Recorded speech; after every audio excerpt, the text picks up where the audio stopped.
वृंदावन बिहारी लाल की जय, ब्रजवल्लभ लाल की जय, अलवेली सरकार की जय, गिरिराज धरण की जय, श्याम सुंदर श्री यमुने महारानी की जय। जय जय श्री राधे, जय जय श्री राधे, जय जय श्री राधे।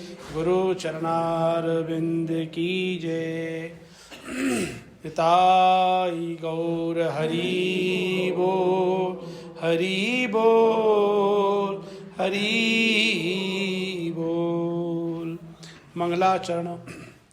वंशी विभूषित करान्नवनीरदाभात्, पीताम्बरादरुणबिम्बफलाधरोष्ठात्, पूर्णेन्दुसुन्दरमुखादरविन्दनेत्रात्, कृष्णात् परं किमपि तत्त्वमहं न जाने। मधुसूदन सरस्वती जी। जिनके कर कमलों में मनोहर मुरलिका विराजमान है और जिनके शरीर की आभा नूतन मेघ के समान श्याम है, जो पुनीत पीतांबर को धारण किए हुए हैं, जिनका मुख शरद के पूर्ण चंद्रमा के समान सुंदर है, नेत्र कमल के समान कमनीय है तथा अधर बिंबा फल के समान लाल हैं, ऐसे श्री कृष्ण को छोड़कर मैं कोई दूसरा परतत्व नहीं जानता। अर्थात सर्वस्व तो ये ही वृंदावन बिहारी मुरली मनोहर है।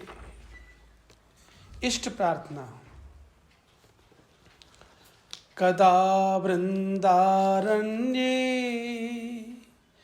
विमल यमुना तीर पुलने,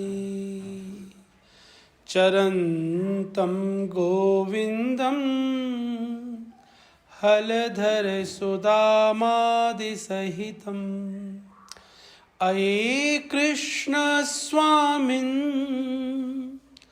मधुर मुरली वादन विभो, प्रसीदेत्याक्रोशन् निमिषमिव नेष्यामि दिवसान्। यमुना जी का सुंदर पुलिन हो।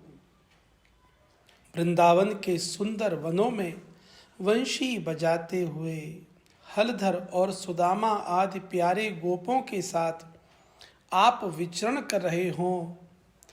हे मेरे प्राणनाथ, हे मेरे मदन मोहन, ओ मेरे चितचोर, मेरे ऐसे दिन कब आएंगे जब मैं तुम्हारी इस प्रकार की छवि को हृदय में धारण किए पागलों की भांति कृष्ण कृष्ण चिल्लाता हुआ अपने जीवन के संपूर्ण समय को निमिष की नाई बिता दूंगा। प्यारे, तुमसे किस मुख से कहूं कि मुझे ऐसा जीवन प्रदान करो। चिरकाल से महात्माओं के मुख से सुनता चला आ रहा हूं कि तुम निष्किंचनों के प्रिय हो, जिन्होंने आभ्यंतर और बाह्य दोनों प्रकार के परिग्रह का परित्याग कर दिया है, जिनके तुम ही एकमात्र आश्रय हो, जो तुमको ही अपना सर्वस्व समझते हो। उन्हीं एक निष्ठ भक्तों के हृदय में आकर तुम विराजमान होते हो, उन्हीं के जीवन को असली जीवन बना देते हो। उन्हीं के तुम प्यारे हो और वे तुम्हें प्यारे हैं। प्यारे, इस पामर प्राणी से तुम कैसे प्यार कर सकोगे? वंचना नहीं, अत्युक्ति नहीं नाथ, ये कैसे कहूं कि बनावट नहीं, किंतु तुम तो अंतर्यामी हो, तुमसे कोई बात छिपी थोड़ी है। इस अधम का तो तुम्हारे प्रति तनिक भी आकर्षण नहीं। रोज सुनता हूं, अमुक के ऊपर तुमने कृपा की, अमुक को दर्शन दिया। इन प्रसंगों को सुनकर मुझे अधीर होना चाहिए, किंतु कृपालो, अधीर होना तो अलग रहा, मुझे तो विश्वास तक नहीं होता कि ऐसा हुआ भी होगा या नहीं। बहुत चाहता हूं तुम्हारा स्मरण करूं, मन में तुम्हें छोड़कर दूसरा विचार ही न उठे। कान तुम्हारे गुण कीर्तनों के अतिरिक्त दूसरी सांसारिक बातें सुने ही नहीं। जिह्वा निरंतर तुम्हारे ही नामामृत का पान करती रहे। नेत्रों के सन्मुख तुम्हारी वही ललित त्रिभंगी युक्त बाकी चितवन नृत्य करती रहे। पैरों से तुम्हारी प्रदक्षिणा करूं, करों से तुम्हारी पूजा अर्चा करता रहूं और हृदय में तुम्हारी मनोहर मूर्ति को धारण किए रहूं। किंतु नटनागर ऐसा एक क्षण भी तो होने नहीं पाता। मन ना जाने क्या ऊल तमूल सोचता रहता है। जब कभी स्मरण आता है तो मन को बार बार धिक्कारता हूं। अरे नीच, ना जाने तू क्या व्यर्थ की बातें सोचता रहता है। अरे उन मन मोहन की छवि का चिंतन कर, जिसके बाद फिर कोई चिंतनीय चीज ही शेष नहीं रह जाती। किंतु नाथ, वह मेरी सीख को सुनता ही नहीं। ना जाने कितने दिन से यह इन घटपटादिकों को सोचता आ रहा है। विषयों के चिंतन से यह ऐसा विस्मय बन गया है कि तुम्हारी ओर आते ही कांपने लगता है और आगे बढ़ना तो अलग रहा, 4 कदम और पीछे हट जाता है। कैसे करूं नाथ? अनेक उपाय किए, अपने करने योग्य साधन जहां तक कर सका सब किए, किंतु इस पर कुछ भी असर नहीं हुआ। हो भी तो कैसे? इसकी डोरी तो तुम्हारे हाथ में है। तुमने तो इसकी डोरी ढीली छोड़ दी है। यदि तुम्हारा जरा भी इशारा हो जाता तो फिर इसकी क्या मजाल जो इधर से उधर तनिक भी जा सकता। मेरे साधनों से यह वश में हो सकेगा ऐसी मुझे आशा नहीं। तुम ही जब बरजो तब काम चले। मैं हार्यो करे जतन बहुत विधि, अतिशय प्रबल अजय। तुलसीदास बस होए तब ही जब प्रेरक प्रभु पर जय। प्यारे प्यारे प्रभु, जरा बरज दो। एक क्षण को भी तुम्हारे प्रेम सागर में डूब जाए तो यह जीवन सार्थक हो जाए, यह कलेवर निहाल हो जाए। जीव नाना प्रकार के रसों में इतनी आसक्त है कि इसे तुम्हारे नाम में मजा ही नहीं आ रहा है। निरंतर स्वादु स्वादु पदार्थों की वांछा करती रहती है।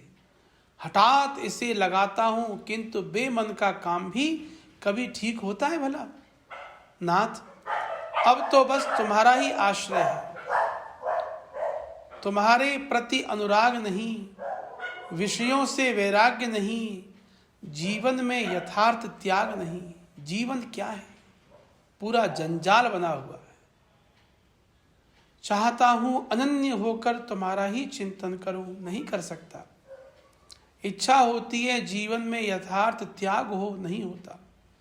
सोचता हूं संसार से उपराम हो, नहीं हो सकता। परिग्रह से जितना ही दूर होने की इच्छा करता हूं उतना ही अधिक संग्रही बनता जाता हूं। तुम्हारे चरणों से पृथक होने से ऐसा होना अवश्यम भावी है। शरीर को सुखाया, तितिक्षा का ढोंग रचा, ध्यान जप योग आसन सभी तरफ मन को लगाया, किंतु तुम्हारी यथार्थता का पता नहीं चला। तुम्हारे प्रेम में पागल न बन सका। हिर फिर कर वही संसार भांति भांति का रूप रखकर सामने आ गया। तुम छिपे ही रहे। अपने ऊपर अब विश्वास नहीं रहा। यह शरीर रोगों का अड्डा बन गया है। नेत्रों की ज्योति अभी से क्षीण हो गई।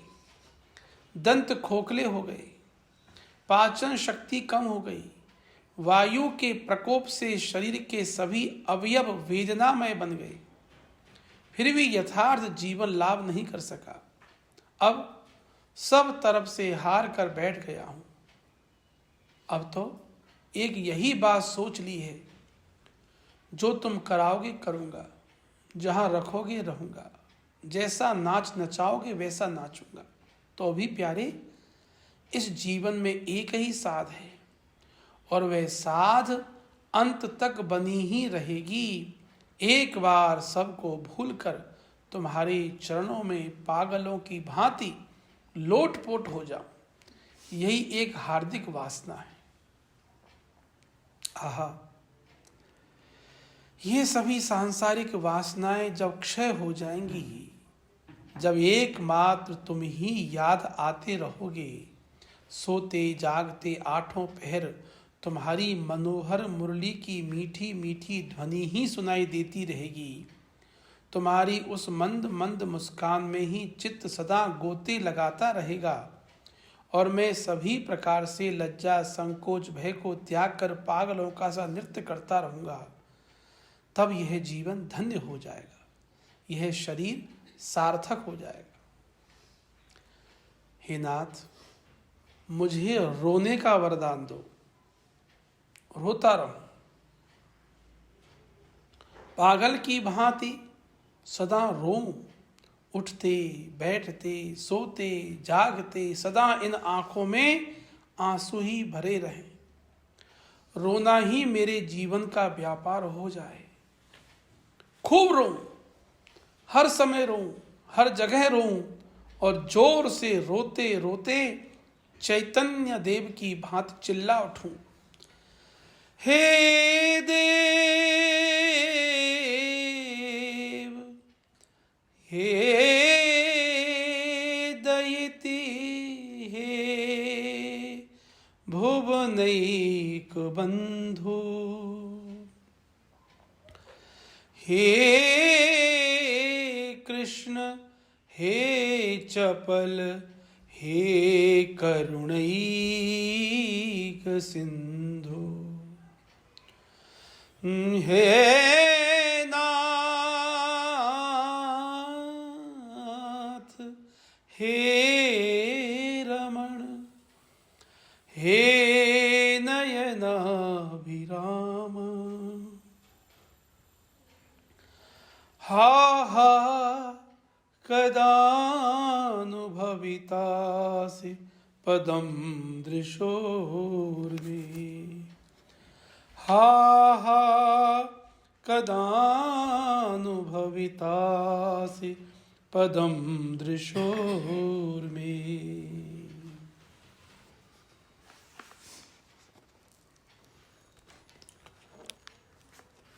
गुरु वंदना। ब्रह्मानंदं परम सुखदं केवलं ज्ञानमूर्तिं द्वन्द्वातीतं गगन सदृशं तत्त्वमस्यादिलक्ष्यम् एकं नित्यं विमलमचलं सर्वधी साक्षिभूतं भावातीतं त्रिगुणरहितं सद्गुरुं तं नमामि। गुरुदेव, तुम्हारे पाद पद्मों में कोटि कोटि प्रणाम है। अंतर्यामिन, तुम्हारे अनंत गुणों का बखान यदि शेष नाग अपने सहस्र मुखों से सृष्टि के अंत तक अहर्निश करते रहें तो भी उनका अंत नहीं होगा। तब फिर मैं क्षुद्र प्राणी तुम्हारी विमल विरदावली का बखान भला किस प्रकार कर सकता हूं। फिर भी तुम जाने जाते हो। जो ब्रह्मानंद स्वरूप हैं, परम सुख के देने वाले हैं, उनके सिवाय दूसरा कोई है ही नहीं। जो मूर्तिमान ज्ञान है, द्वंद्वों से परे हैं, गगन के समान सर्वत्र व्यापक हैं, तत्वमसि आदि महावाक्यों के लक्ष्य हैं, जो एक हैं, नित्य हैं, मल रहित हैं, अचल हैं तथा संपूर्ण प्राणियों की बुद्धि के साक्षी स्वरूप हैं, जो भावों से परे हैं, तीनों गुणों से रहित हैं, इस प्रकार के अपने सद्गुरु के लिए मैं नमस्कार करता हूं।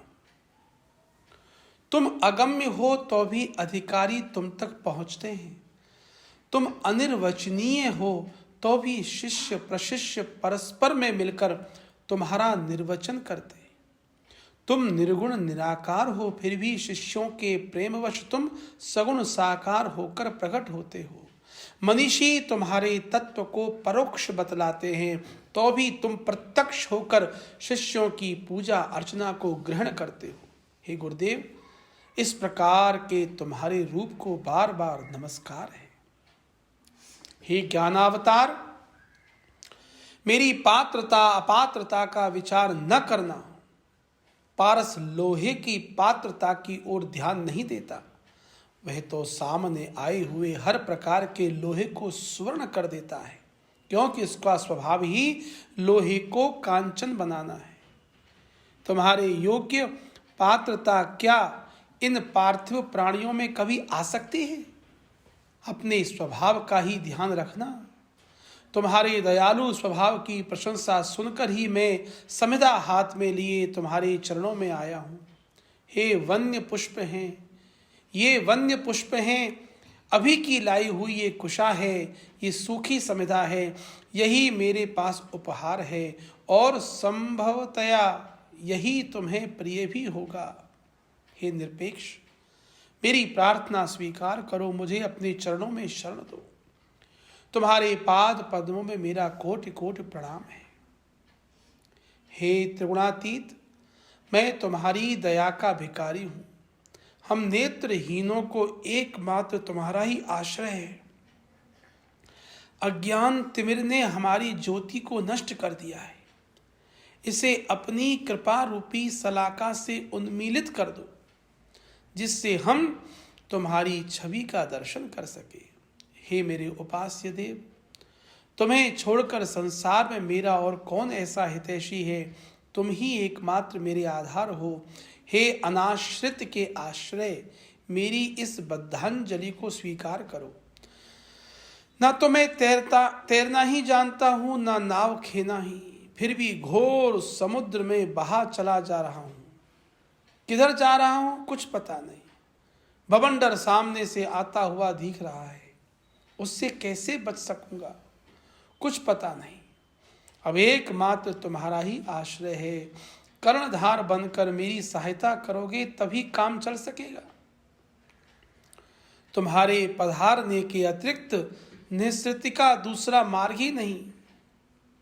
चारों ओर से फूटी हुई इस जीर्ण तरणी पर जब तुम्हारे श्री चरण पड़ेंगे तो यह सजीव होकर निर्दिष्ट पथ की ओर आपसे आप ही चल पड़ेगी। हे घोर संसार रूपी समुद्र के एकमात्र कर्णधार, इस शुष्क जीवन में सरसता लाने वाले गुरुदेव, हम प्रणतों की ओर दृष्टिपात कीजिए। तुम्हारी जगन मोहन मूर्ति का ध्यान करते करते दिन व्यतीत हो जाता है, रात्रि आ जाती है, फिर भी मैं तुम्हारी कृपा से वंचित ही बना रहता हूँ। तुम्हारे निकट रहते हुए भी तुम्हारा नहीं बन पाता। तुम्हारे निकट रहते हुए भी तुम्हारा नहीं बन पाता। तुम्हारी चरण छाया के सन्निकट बना रहने पर भी शीतलता से वंचित रहता हूं। किसे दोष दूं? मेरा दुर्दैव ही मुझे तुम तक नहीं पहुंचने देता। बस इस जीवन में एक ही आशा है, उसी का ध्यान करता रहता हूं। वह दिन कैसा होएगा जब गुरु कहेंगे बाँ अपना कर बैठाएंगे चरण कमल की छां। चरण कमल की छां, चरण कमल की छां। भक्त वंदना, जिन्होंने दैत्य कुल में जन्म लेकर भी अच्युत की अनन्य भाव से अर्चा पूजा की है, जिनके सदुपदेश से दैत्य बालक भी परम भागवत बन गए, जिन्होंने अपने प्रतापी पिता के प्रभाव की परवाह न करके अपनी प्रतिज्ञा परिवर्तन नहीं किया, जिन्हें हलाहल विष पान कराया गया, पर्वत के शिखर से गिराया गया, जल में डुबाया गया, अग्नि में जलाया गया, तो भी जो अपने प्रण से विचलित नहीं हुए, जिनके कारण साक्षात भगवान को नृसिंह रूप धारण करना पड़ा, उन भक्ताग्रगण्य प्रहलाद जी के चरणों में मेरा कोटि कोटि नमस्कार है। जो संसार के कल्याण की इच्छा से सदा नाना लोकों में भ्रमण करते रहते हैं, जो ब्रह्मा जी के मानस पुत्र हैं, जिनकी संपूर्ण लोकों में अप्रतिहत गति है, जो स्मरण करते ही सर्वत्र पहुंच जाते हैं, जिन्हें इधर की उधर मिलाने में आनंद आता है, जो संगीत में पारंगत हैं, भक्ति के आदि आचार्य हैं, जो वीणा लेकर उच्च स्वर से अहर्निश श्री कृष्ण गोविंद हरे मुरारे, हे नाथ नारायण वासुदेव, इन नामों का संकीर्तन करते रहते हैं, ऐसे भक्त शिरोमणि देवर्षि नारद जी के चरणों में मेरा कोटि कोटि प्रणाम है। जो मूर्तिमान तप हैं, जो पुराणों के मर्मज्ञ हैं, जिन्होंने अनेक प्रकार के यज्ञों में विष्णु की आराधना की है, उन व्यास देव जी के पिता परम भागवत महर्षि पाराशर जी के पाद पद्मों में अनंत प्रणाम है। परम भागवत परम वैष्णव पुंडरीक ऋषि के चरणों में बार बार प्रणाम करता हूं, जिन्होंने एक वेद को 4 भागों में विभक्त कर दिया है, जिन्होंने कलि के जीवों के उद्धार के निमित्त 5 वेद महाभारत और 18 पुराणों की रचना की है, जो ज्ञानावतार हैं, उन महर्षि वेदव्यास को मैं बार बार प्रणाम करता हूं,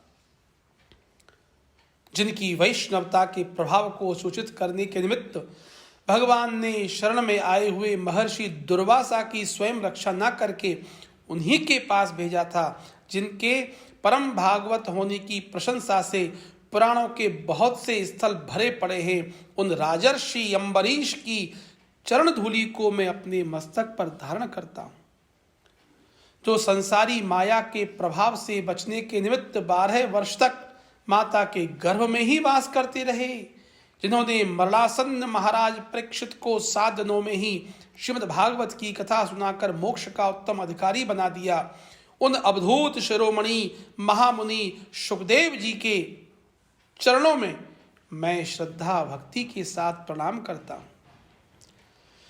जिन्होंने नैमिषारण्य की पुण्य भूमि में सूत के मुख से महाभारत और 18 पुराण श्रवण किए, जो ऋषियों के अग्रणी गिने जाते हैं, जिन्होंने हजारों वर्ष की दीक्षा लेकर भारी भारी यज्ञ किए, उन संत महंत महर्षि सौनक जी के श्री चरण कमलों में मैं वंदना करता हूं और इस प्रकार अपने को कृत्य बनाना चाहता हूं, जिन्होंने पिता का प्रिय करने के निमित्त आजीवन अखंड ब्रह्मचर्य व्रत का पालन किया, जो अपनी प्रतिज्ञा पालन के निमित्त अपने गुरु परशुराम जी से भी भिड़ गए, जिन्होंने पिता को प्रसन्न करके इच्छा मृत्यु का अमोघ वरदान प्राप्त किया, जिनकी प्रतिज्ञा पूरी करने के निमित्त साक्षात भगवान ने अपनी प्रतिज्ञा तोड़ दी, उन गंगा के पुत्र वसु अवतार महात्मा भीष्म पितामह के आशीर्वाद की मैं इच्छा करता हूँ।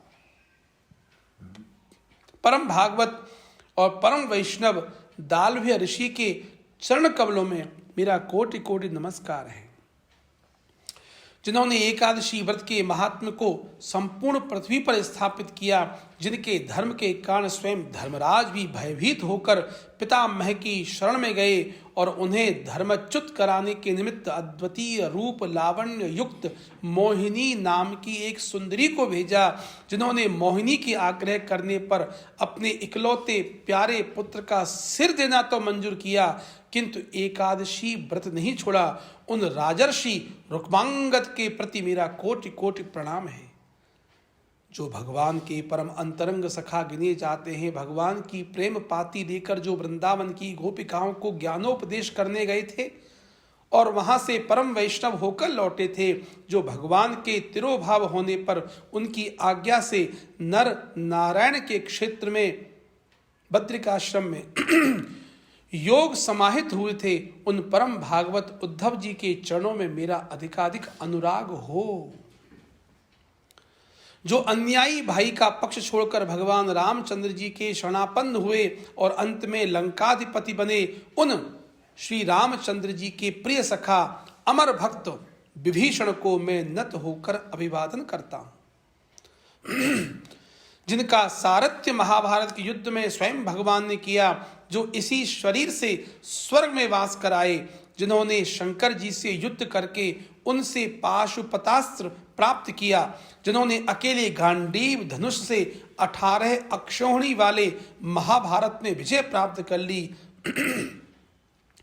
युद्ध से परान्मुख होने पर जिन्हें भगवान ने स्वयं गीता का उपदेश दिया, जो भगवान के विहार शैया आसन भोजनों में सदा साथ ही साथ रहे, जिन्हें भगवान बड़े प्रेम से हे पार्थ, हे सखा, हे धनंजय ऐसे सुंदर संबोधनों से संबोधित करते थे, वे नरावतार श्री अर्जुन जी मेरे ऊपर कृपा की दृष्टि करें। बौद्धों के नास्तिक वाद को मिटाकर जिन्होंने निर्विशेष ब्रह्म का आख्यान किया, जिन्होंने जगत के प्रपंचों को मिथ्या बताकर एकमात्र ब्रह्म को ही साध्य बताया, अभेदवाद को सिद्ध करते हुए भी जिन्होंने समुद्र की तरंगों की भांति अपने को प्रभु का दास बताया, उन आचार्य प्रवर भगवान शंकराचार्य के चरणों में मेरा शत शत प्रणाम है,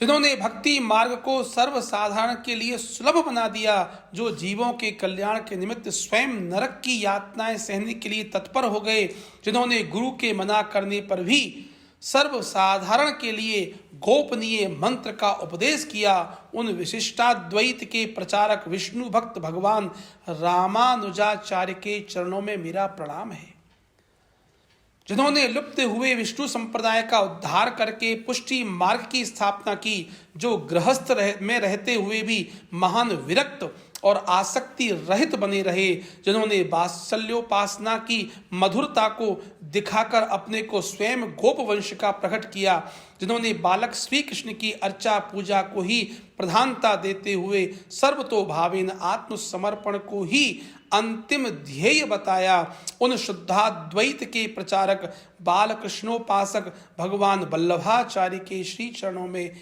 मेरी प्रीति हो, जिन्होंने श्री राधा कृष्ण की उपासना को ही सर्वस्व सिद्ध किया, जिन्होंने नीम के पेड़ में अर्क अर्थात सूर्य को दिखाकर भूखे वैष्णव को भोजन कराया, उन द्वैताद्वैत मत के प्रवर्तक मधुर भाव के उपासक भगवान निम्बारकाचार्य के चरणों में मेरा प्रणाम है, जिन्होंने वृंदावन बिहारी की प्रीति को ही एकमात्र साध्य माना है, जिन्होंने अत्यंत परिश्रम करके स्वयं हिमालय पर जाकर वेदव्यास जी से ज्ञान प्राप्त किया और वेदांत सूत्रों पर भाष्य रचा, उन द्वैत मत के प्रवर्तक भगवान मध्वाचार्य आनंद तीर्थ के पाद पद्मों में मेरा बार बार प्रणाम है, जिन्होंने छूताछूत और जाति पाति का कुछ भी विचार न करके सर्वसाधारण को भक्ति का उपदेश दिया, जिनकी कृपा से चमार नाई छिपी मुसलमान सभी जगत पूज्य बन गए, जिन्होंने वैष्णव समाज में सीताराम की सेवा पूजा का प्रचार किया, उन आचार्य प्रवर श्री रामानंद स्वामी के चरणों में मेरा कोटि कोटि प्रणाम है। इनके अतिरिक्त दूसरे देशों के अन्य संप्रदायों के प्रवर्तक ईसा मूसा मोहम्मद आज जितने आचार्य हुए हैं, उन सभी के चरणों में मेरा प्रणाम है। संपूर्ण पृथ्वी की धूलि के कणों की गणना हो आकाश के तारे चाहे गिने भी जा सके बहुत संभव है, संपूर्ण जीवों के रोमों की गणना की जा सके, किंतु भक्तों की गणना किसी भी प्रकार नहीं हो सकती।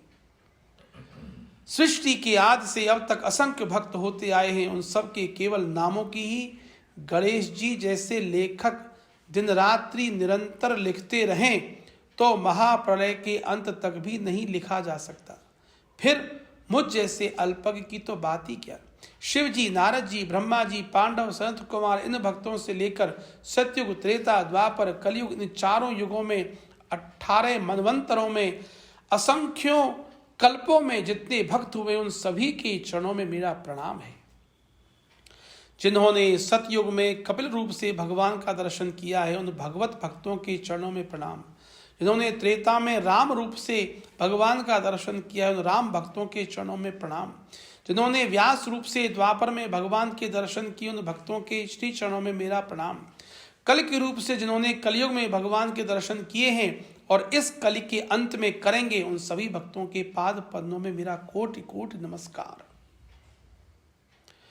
जिन्होंने वाराह, मत्स्य, यज्ञ, नर नारायण, कपिल, कुमार, दत्तात्रेय, हयग्रीव, हंस, प्रश्नी गर्भ, ऋषभदेव, पृथु, नृसिंह, कूर्म, धन्वंतरी, मोहिनी, वामन, परशुराम, रामचंद्र, वेदव्यास, बलदेव, कृष्ण, बुद्ध, कल्कि, इन भगवान के अवतारों का दर्शन, स्पर्श और सहवास किया है उन अवतारों के भक्तों के चरणों में मेरा प्रणाम है।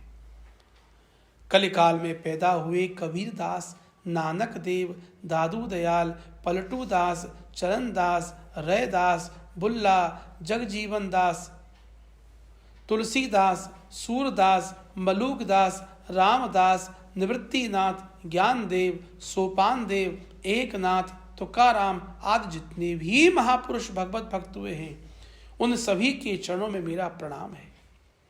भक्तों में कौन छोटा और कौन बड़ा, इसका निर्णय जो करता है वह महामूर्ख है। शालिग्राम की बटिया चाहे छोटी हो या बड़ी सब एक ही पूज्य हैं, इसलिए सभी भक्त एक ही भांति पूज्य और मान्य हैं। इनके चरणों में मेरा प्रणाम करने से ही मनुष्य कल्याण मार्ग का पथिक बन सकता है। इनके चरणों में प्रणाम करने से ही मनुष्य कल्याण मार्ग का पथिक बन सकता है। इनके अतिरिक्त वर्तमान समय में जो भगवान के नामों का संकीर्तन करते हैं, लिखकर प्रचार करते हैं या जो स्वयं दूसरों से कराते हैं उन सभी नाम भक्तों के चरणों में मेरा प्रणाम है। जो भगवान के गुणों का श्रवण करते हैं, जो भगवान नाम का कीर्तन करते हैं, जो हर समय भगवत रूप का स्मरण करते हैं, जो भगवान की पाद सेवा करते हैं, जो भगवत विग्रहों का अर्चन करते हैं, जो देवता, द्विज, गुरु, भगवत भक्तों, भगवान विग्रहों को नमन करते हैं, जो भगवान के प्रति सक्ष भाव रखते हैं, जिन्होंने भगवान को आत्मनिवेदन कर दिया है उन सभी भक्तों के चरणों में मेरा कोटि कोटि नमस्कार है। जो संप्रदायों के अंतर्भुक्त हैं, जो संप्रदायों में नहीं हैं, जो ज्ञान निष्ठ हैं, जो देशभक्त हैं, जो जनता रूपी जनार्दन की सेवा करते हुए नाना भांति की यातनाएं सह रहे हैं, जिन्होंने देश की सेवा में अपना जीवन अर्पण कर दिया है, जो किसी भी प्रकार से जनता की सेवा कर रहे हैं, उन सभी भक्तों के चरणों में मेरा बार बार प्रणाम है। वर्तमान काल में जितने भक्त हैं, जो हो चुके हैं अथवा जो आगे होंगे, उन सभी भक्तों के चरणों में बार बार वंदन करता हूँ। भक्त ही भगवान के साकार रूप हैं। भगवान की शक्ति का विकास पूर्ण रूप से भक्त के ही शरीर में होता है। भक्तों का शरीर पार्थिव होते हुए भी चिन्मय है, वे साक्षात भगवत स्वरूप ही हैं। भक्तों की चरण वंदना करने से सब प्रकार के विघ्न मिट जाते हैं। भक्ति भक्त भगवंत गुरु चतुर नाम बपु एक, इनके पद बंदन किए मेटत विघ्न अनेक। व्यासोपदेश। व्यासाय विष्णु रूपाय व्यास रूपाय विष्णवे नमो वै ब्रह्म विदये वासिष्ठाय नमो नमः। महाभारत। संसार का यावत ज्ञान है सभी व्यासोचिष्ट कहा जाता है। व्यास रूप विष्णु को नमस्कार, विष्णु रूप व्यास देव को नमस्कार, वेदों के विभाग करने वाले व्यास भगवान को नमस्कार तथा वशिष्ठ गोत्र में उत्पन्न हुए पाराशर के पुत्र कृष्ण द्वैपायन को नमस्कार। बस इतना ही अंतर है कि इनके 4 की जगह 2 ही भुजा हैं। ये अचतुर्मुख ब्रह्मा हैं और 2 नेत्र वाले शिव हैं। 24 अवतारों में भगवान व्यास देव जी भी एक अवतार हैं। ये प्रत्येक द्वापर के अंत में प्रकट होकर लोक कल्याण के लिए एक वेद को 4 भागों में विभक्त करते हैं। इस युग में महर्षि पाराशर के वीर से तथा सत्यवती के गर्भ से भगवान व्यास देव का जन्म हुआ है। इन्होंने एक वेद को 4 भागों में विभक्त किया, इसलिए इन्हें वेदव्यास भी कहते हैं।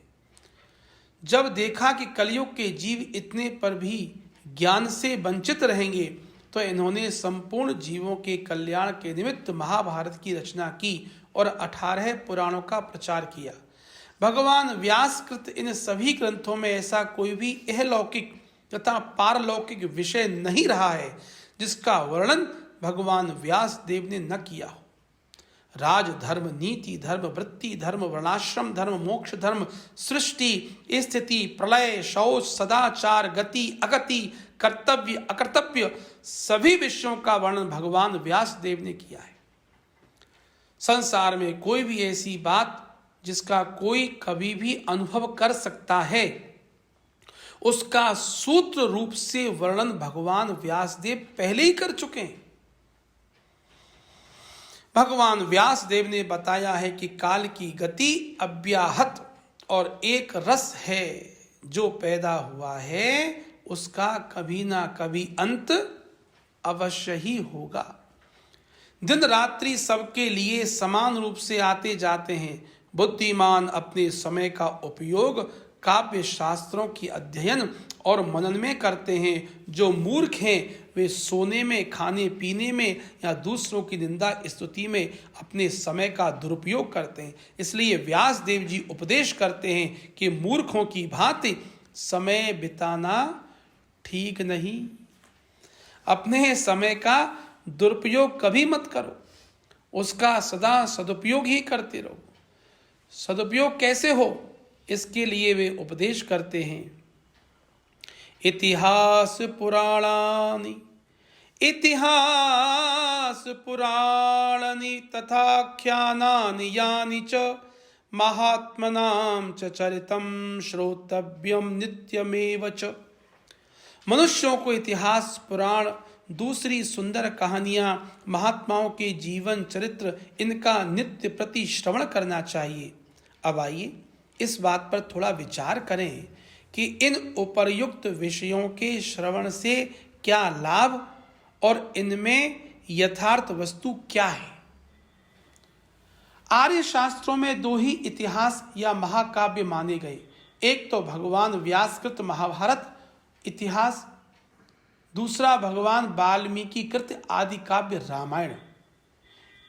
इन 2 ही महाग्रंथों में संपूर्ण जगत का इतिहास भरा पड़ा है। इतिहास किसे कहते हैं ये बता रहे हैं। सभी रस, सभी विषय, जितनी भी कथाओं की कल्पना हो सकती है, वे सब इन दोनों ग्रंथों में संक्षेप और विस्तार रूप से वर्णन की गई है।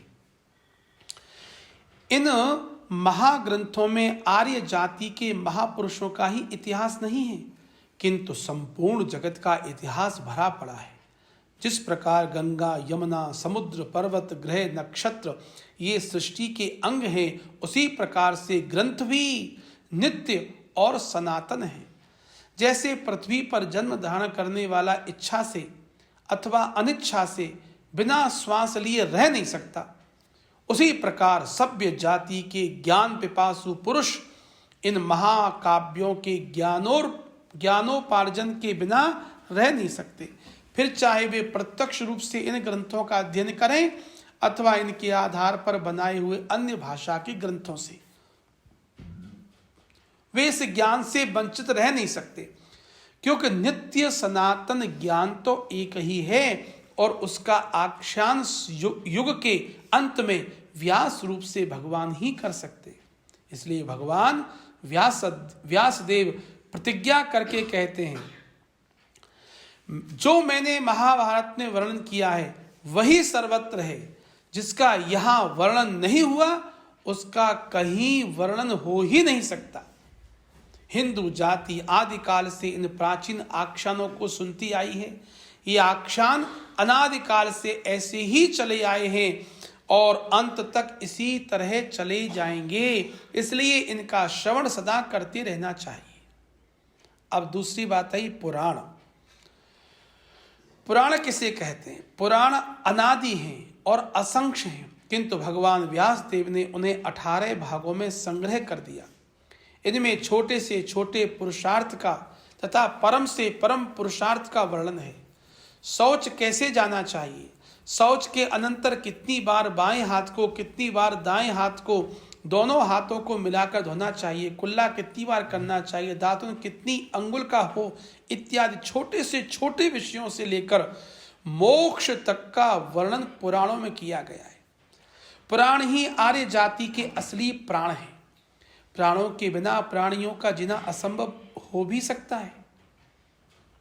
प्राणों के बिना प्राणियों का जीना संभव हो भी सकता है, किंतु पुराणों के बिना आर्य जाति जीवित नहीं रह सकती। पुराणों का श्रवण आदिकाल से होता आया है। इस संपूर्ण जगत के उत्पन्न करता भगवान ब्रह्मदेव ने ही ऋषियों को पुराणों का उपदेश किया। इसलिए पुराण संपूर्ण ज्ञान के भंडार हैं। कल्याण की इच्छा रखने वाले पुरुषों को पुराणों का श्रवण नियमित रूप से करना चाहिए। अब तीसरी बात है आख्यान। महाभारत तथा पुराणों में असंख्यों आख्यान हैं, असंख्यों आख्यान हैं। उन्हीं के आधार पर सत कवि सुंदर सुंदर काव्यों की रचना करते हैं। बीज रूप से तो सभी आख्यान भारत तथा पुराणों में भी विद्यमान हैं। कोई भी किसी भी जाति का कवि कभी भी ऐसे आख्यान की कल्पना नहीं कर सकता जिसका बीज प्लांट पुराणों में ना हो। फिर जो कवि उनका विस्तार करते हैं, उन्हें मनोहर कविता में लिखते हैं, उन ऐसे काव्यों का भी अध्ययन सदा करना चाहिए। जो लोग इनको पढ़ करके और इतिहास पुराणों को पढ़ के अपनी भाषा में, जो ग्रामीण भाषा में जिसमें जो लिखते हैं, वो आख्यान। चौथा है महात्माओं के चरित्र। जिस प्रकार गंगा जी का प्रवाह निरंतर बहता रहता है, उसी प्रकार इस पृथ्वी पर महापुरुषों का भी जन्म सदा होता रहता है। यदि ऐसा न हो तो इस पृथ्वी पर धर्म का तो फिर लेश भी न रहे। धर्म के बिना यह संसार एक क्षण भी नहीं रह सकता। धर्म के ही आधार पर यह जगत स्थित है। अब भी असंख्य सिद्ध महात्मा पहाड़ों की कंदराओं में जन संसदी से पृथक रहकर योग साधन द्वारा संसार का कल्याण कर रहे हैं। अनेकों सिद्ध पुरुष वेश बदले पृथ्वी पर पर्यटन कर रहे हैं। लोग उन्हें पहचानते नहीं, किंतु उनकी सभी चेष्टाएं लोक कल्याण के निमित्त होती है। वे अपने को अपनी शक्ति द्वारा प्रकट नहीं होने देते। अप्रकट रूप से लोक कल्याण करने में ही उन्हें आनंद आता है। किसी भाग्यवान पुरुष को ऐसे महापुरुषों का साक्षात दर्शन हो जाए, यह दूसरी बात, नहीं तो वे छद्म वेश में घूमा करते हैं। कुछ नित्य जीव या मुक्त जीव लोक कल्याण के निमित्त भौतिक शरीर भी धारण करते हैं और लोगों को जन्म लेते तथा मरते हुए से भी प्रतीत होते हैं। वास्तव में वे जन्म मृत्यु से रहित होते हैं। केवल लोक कल्याण के ही निमित्त उनका प्रादुर्भाव होता है और जब वे अपना काम कर चुकते हैं तब तिरोहित हो जाते हैं। उनके कार्य गुप्त नहीं होते। वे अधिकारियों को उपदेश करते हैं, शिक्षार्थियों को शिक्षा देते हैं और स्वयं आचरण करके लोगों में नव जीवन का संचार करते हैं। उनका जीवन अलौकिक होता है। उनके कार्य अचिंत्य होते हैं। क्षुद्र बुद्धि के पुरुष उन्हें भी साधारण जीव समझकर उनके कार्यों की समालोचना करते हैं। इससे उनके काम में बहुत सहायता मिलती है। वे इसी बहाने लोगों के सामने आदर्श उपस्थित करते हैं कि ऐसी स्थिति में कैसा व्यवहार करना चाहिए। उनका यह व्यवहार अन्य लोगों के लिए प्रमाणीभूत बन जाता है। इस प्रकार वे संसारी लोगों की निंदा स्तुति के बीच में रहते हुए भी अपने जीवन को आदर्श जीवन बनाकर लोगों के उत्साह को बढ़ाते हैं। ऐसे महापुरुष सदा से उत्पन्न होते आए हैं, अब भी हैं और आगे भी होंगे। किसी के जीवन का प्रभाव व्यापक होता है, उनके आचरणों के द्वारा अधिक लोगों का कल्याण होता है, और किसी के जीवन का प्रभाव अल्प होता है, उनसे थोड़े ही पुरुष लाभ उठा सकते हैं। इस प्रकार सब जातियों में सब काल में किसी ना किसी रूप में महात्मा उत्पन्न होते ही रहते हैं। बहुत से ऐसे महापुरुष होते हैं जिनकी टक्कर का शताब्दियों तक कोई महापुरुष व्यक्त रूप से प्रकट नहीं होता है, किंतु इसका निर्णय होता है अपने अपने भावों के अनुसार, भिन्न भिन्न रीति से। इस बात को आज तक ना तो किसी ने पूर्ण रूप से निर्णय किया है और ना आगे कोई कर सकेगा कि अमुक महापुरुष किस कोटि के हैं और इनके बाद इनकी कोटि का कोई महापुरुष उत्पन्न हुआ है या नहीं। इसलिए शालिग्राम की बटिया के प्रमाण हमारे लिए तो सभी महात्मा पूजनीय हैं। शालिग्राम की बटिया के समान हमारे लिए तो सभी महात्मा पूजनीय हैं तथा वंदनीय हैं। संसार में असंख्य संप्रदाय विद्यमान हैं, उन सबका संबंध किसी ना किसी महापुरुष से है और उन्हें सभी संप्रदायों के अनुयायी उन्हें ईश्वर या ईश्वर तुल्य मानते और कहते हैं। हमें उनकी मान्यता के संबंध में कुछ भी नहीं कहना है। एक महापुरुष को ही सर्वस्व मानने वाले पुरुषों को प्राय देखा गया है कि वे अपने से भिन्न संप्रदाय वाले महापुरुष की उपेक्षा करते हैं और बहुत से तो निंदा भी करते हैं। हम ऐसा नहीं कह सकते। हमारे लिए तो सभी महापुरुष जिनका वास्तव में किसी भी संप्रदाय से संबंध नहीं है, किंतु तो भी लोग उन्हें अपने संप्रदाय का आचार्य या आदि पुरुष मानते हैं, समान रूप से पूजनीय और वंदनीय हैं। इसलिए हम अपने प्रेमी पाठकों से यही प्रार्थना करते हैं कि जिनका संबंध परमार्थ से है, ऐसे सभी महात्माओं के चरित्रों का श्रद्धा के साथ श्रवण करना चाहिए। महात्माओं का चरित्र जीवन को महान बनाता है, हमें कर्तव्य और सहिष्णुता सिखाता है तथा हमें अपने असली लक्ष्य तक पहुंचाता है। इसलिए यथार्थ उन्नति का एकमात्र साधन महात्माओं के चरित्रों का श्रवण तथा सत्पुरुषों का सत्संग ही सर्वत्र बताया गया है। इस युग के महापुरुषों में महाप्रभु चैतन्य देव का स्थान सर्वोच्च कहा जाता है। वे भक्ति के मूर्तिमान अवतार थे, प्रेम की सजीव मूर्ति थे। उनके जीवन में परम वैराग्य, महान त्याग, अलौकिक प्रेम, अभूतपूर्व उत्कंठा और भगवान के लिए विलक्षण छटपटाहट थी। उनका अवतार संसार के कल्याण के ही निमित्त हुआ था। उन महापुरुष के जीवन से अब तक असंख्य जीवों का कल्याण हुआ है और आगे भी होगा। ऐसे महापुरुष का जीवन कल्याण की इच्छा रखने वाले जीवों के लिए निर्भ्रांत पथ प्रदर्शक बन सकता है। चैतन्य चरित्र अगाध है और दुर्गेय है। साधारण जीवों की समझ में ना तो वह आ ही सकता है, ना दुष्कृति पुरुष उसे श्रवण ही कर सकते हैं। सौभाग्य से ऐसे चरित्रों के श्रवण का सुयोग मिलता है। सुनकर उसे यथावत समझने वाले तो बिरले ही पुरुष होते हैं। जिनके ऊपर उनकी कृपा होती है वे ही समझ सकते हैं। फिर उन चरित्रों का कथन करना तो बहुत ही कठिन काम है। मुझ में ना भक्ति है ना बुद्धि, शास्त्रों का ज्ञान भी यथावत नहीं। चैतन्य के दुर्गेय चरित्र को भला मैं क्या समझ सकता हूँ, किंतु जितना भी कुछ समझ सका हूँ उसका ही जैसा बन सकेगा कथन करूँगा।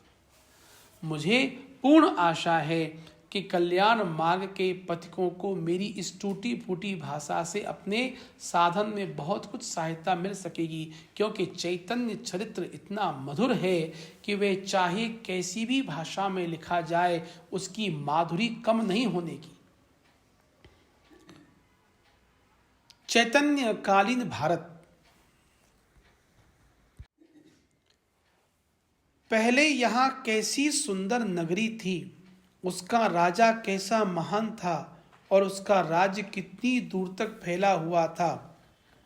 उसकी सभा कैसी सुंदर थी, उसके यहाँ चंद्रमुखी स्त्रियां कैसी शोभायमान होती थी। उन राजपुत्रों का समूह कैसा प्रबल था और वे बंदीगण कैसी कैसी सुमधुर कमनीय कथा कहा करते थे। अब वे सभी बातें केवल सुनने के लिए शेष रह गईं, जिसे काल के वश होकर वे सब लुप्त हो गए। उस काल को नमस्कार है। महाप्रभु चैतन्य देव का प्रादुर्भाव विक्रम की 16वीं शताब्दी के मध्य भाग में हुआ। वे लगभग आधी शताब्दी तक इस धराधाम पर विराजमान रहकर भावुक भक्तों को निरामय श्री कृष्ण प्रेम पीयूष का पान कराते रहे। उस समय के और आज के भारत की तुलना कीजिए, आकाश पाताल का अंतर हो गया। राजनैतिक, सामाजिक, आर्थिक तथा धार्मिक सभी प्रकार की स्थितियों में घोर परिवर्तन हो गया। ना जाने इस्लाम धर्म का वह दौरा कहाँ चला गया। मुसलमान बादशाहों के ऐश आराम की वे बातें इतिहास के निर्जीव पृष्ठों पर ही लिखी रह गईं। हिंदुओं की वह आचार विचार की दृढ़ता, स्वधर्म के प्रति कट्टरता ना जाने कहाँ विलुप्त हो गई।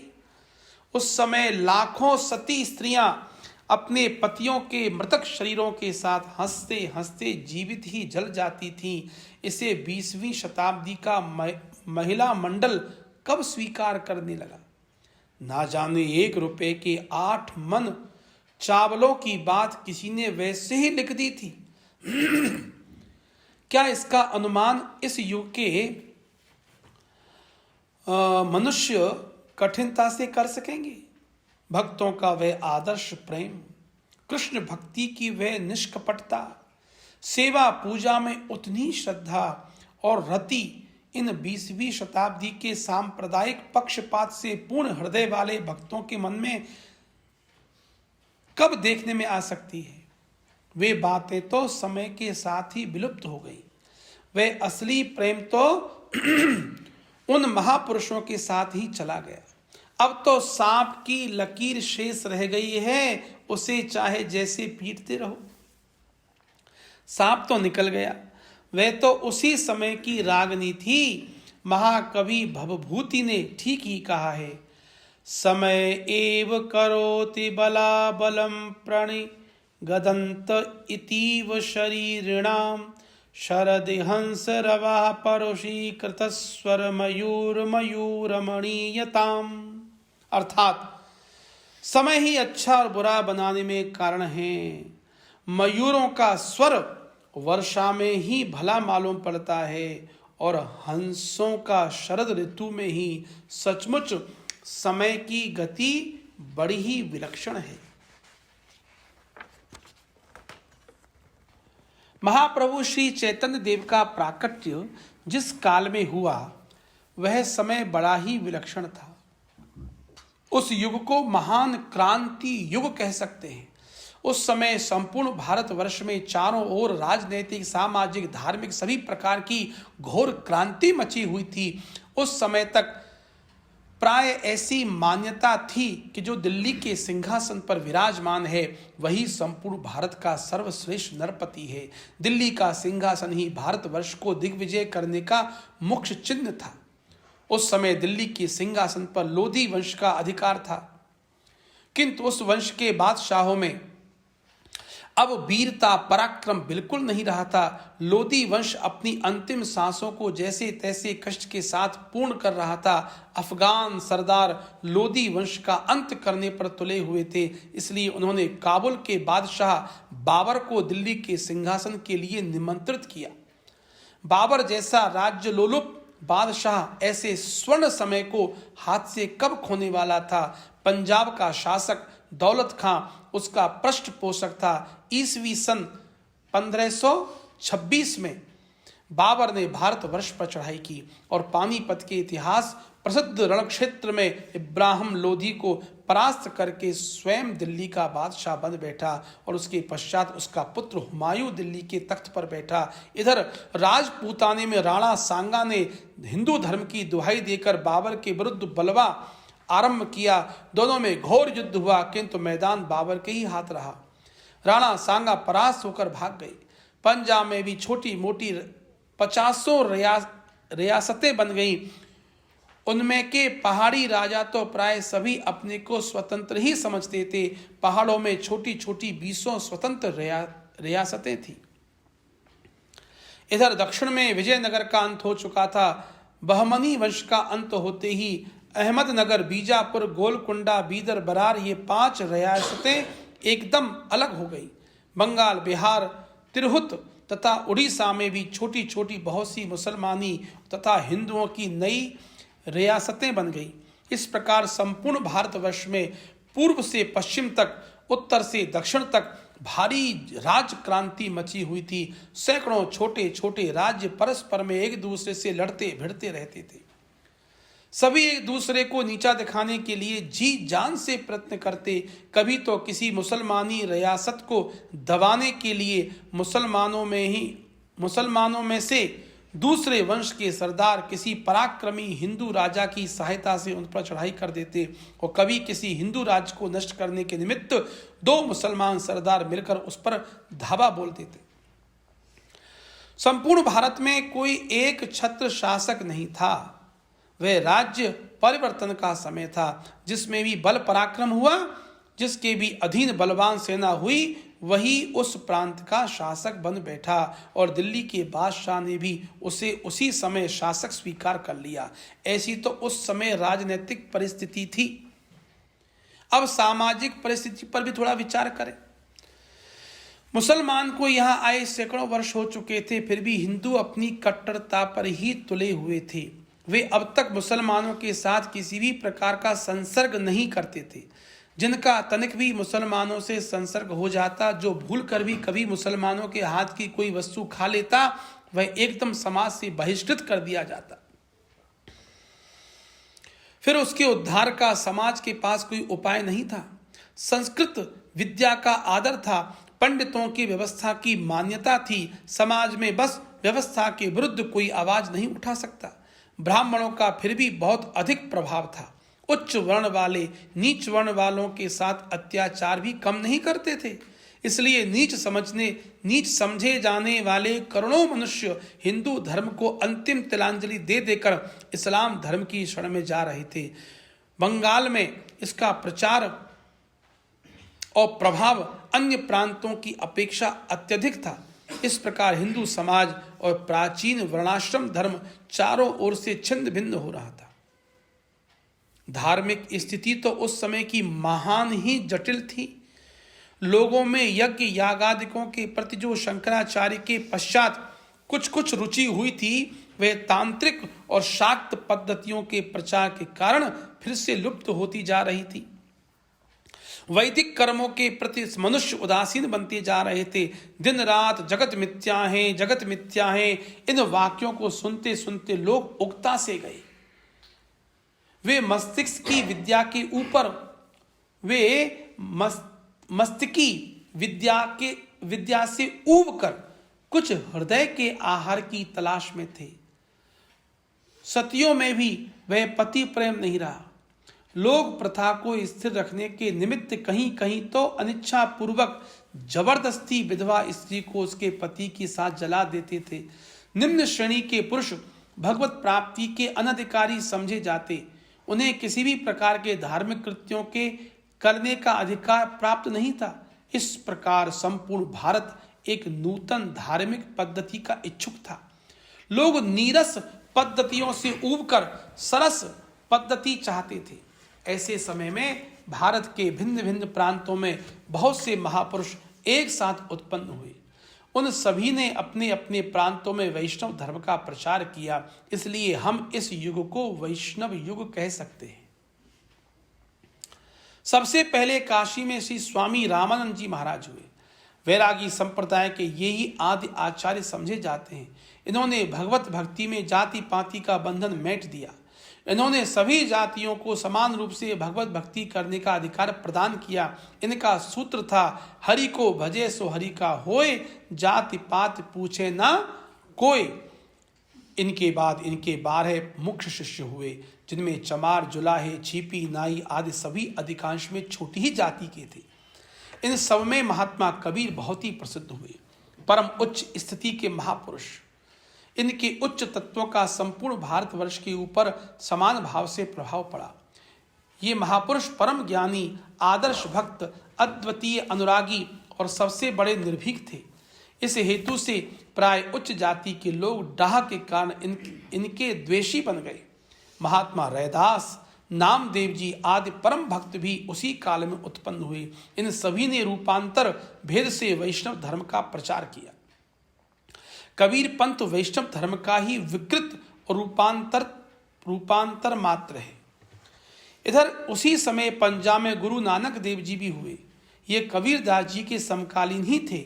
इन्होंने भी संपूर्ण भारतवर्ष में 12 वर्षों तक भ्रमण किया तथा तीर्थ यात्रा करके पंजाब के करतारपुर में ही आकर रहने लगे।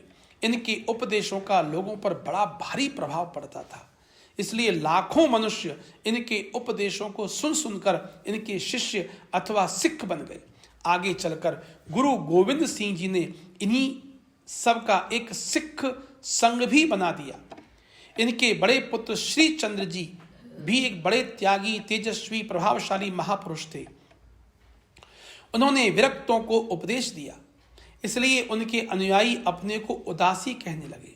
उदासी एक प्रकार के सन्यासी ही होते हैं। असल में तो यह भी वैष्णव धर्म का ही रूपांतर है, केवल ये लोग शिखा सूत्र नहीं रखते।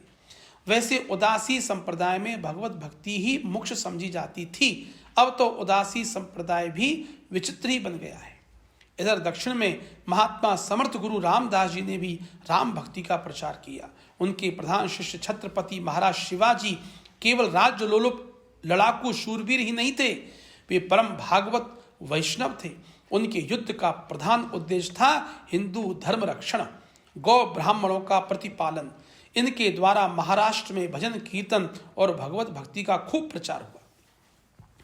महाराष्ट्र के प्रसिद्ध संत श्री तुकाराम जी महाराज भी इसी समय उत्पन्न हुए। उन्होंने अपनी अद्भुत भगवत भक्ति के द्वारा संपूर्ण महाराष्ट्र देश को पावन कर दिया। ये श्री विट्ठल नाथ जी के प्रेम में विभोर होकर स्वयं पद गा गा कर नृत्य करते, स्वयं पदों की रचना करते। इनके भक्ति भाव से प्रसन्न होकर साक्षात विट्ठल नाथ जी ने इन्हें प्रत्यक्ष दर्शन दिया और वे सदा इनके साथ ही रहते थे। ये सशरीर वैकुंठ को चले गए। इनके द्वारा मराठी भाषा का और संपूर्ण महाराष्ट्र देश का बड़ा कल्याण हुआ। इधर काशी में भगवान श्री वल्लभाचार्य जी भी उस समय विराजमान थे। काशी छोड़कर उन्होंने ब्रजमंडल का परम प्रसिद्ध पुण्य नगरी गोकुलपुरी में अपना निवास स्थान बनाया। शुद्धाद्वैत संप्रदाय के यही प्रधान आचार्य माने जाते हैं। ये श्री बालकृष्ण के उपासक थे।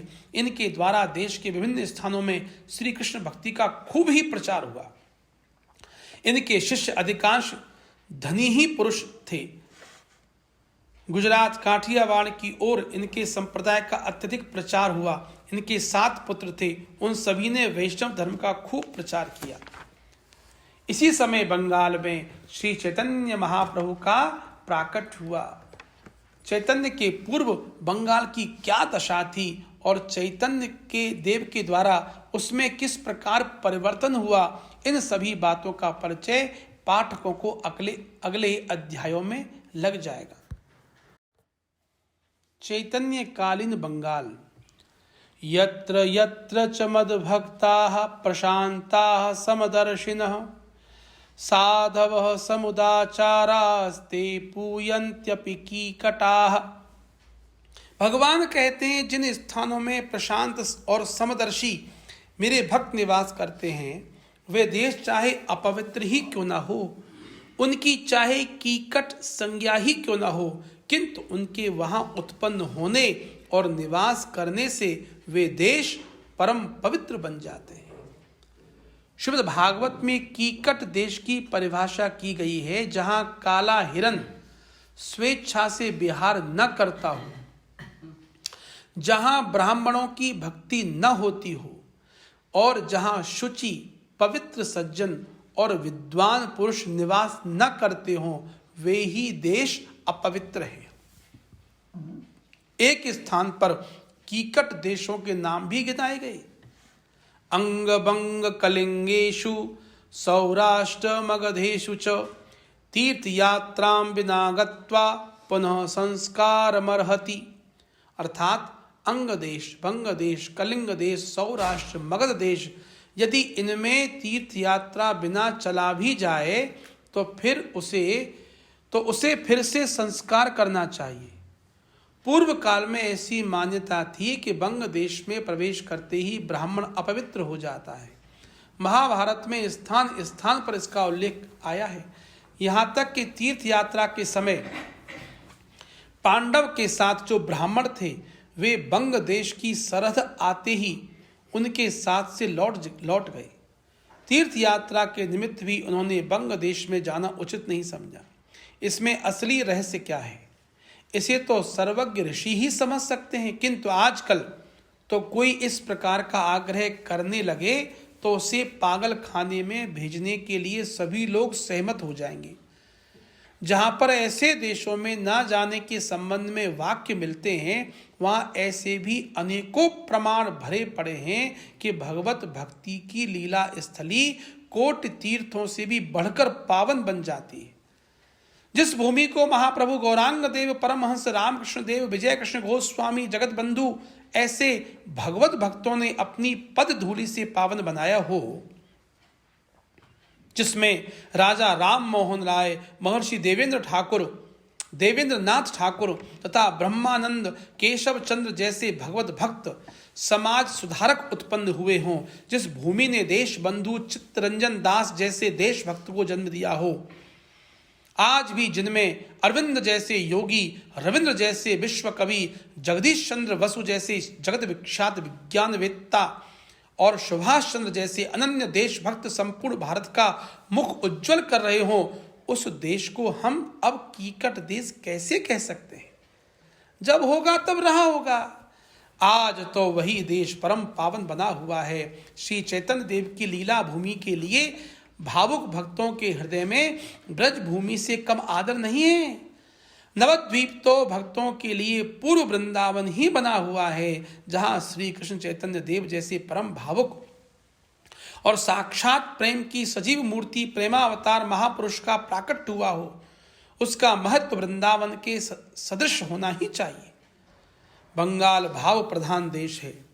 बंगाली प्राय हृदय प्रधान होते हैं।